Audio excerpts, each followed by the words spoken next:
na pinakaubaya, mamahala, ating palayan at palaisdaan. Tayo, kaya po ba namin?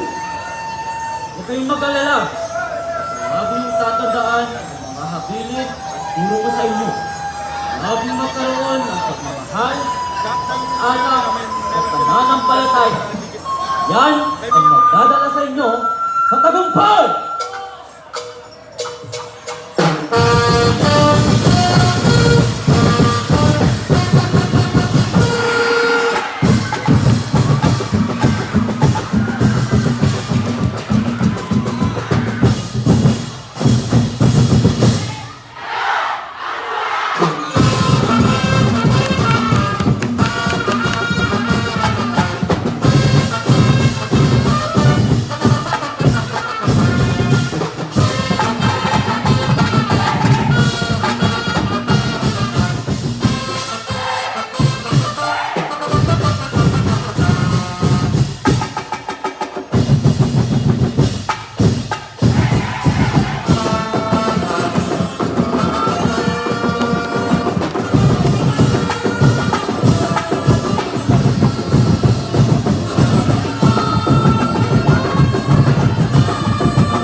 Samahan mo kung makaano ng mga isda at umpisahan na natin ang pinaplano kong negosyo.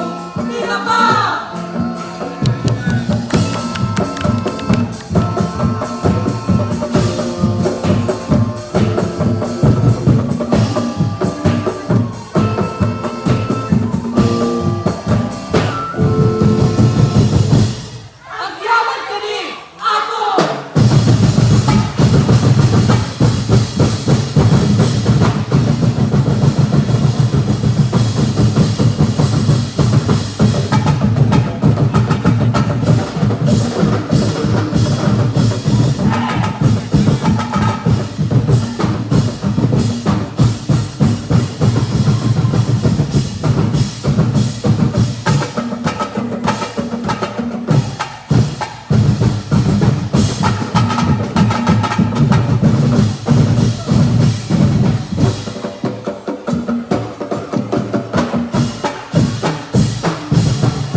man po kami mapunta, lagi po namin tatandaan lahat ng mga turuan nyo. Mga anak, proud na proud sa inyong tatay!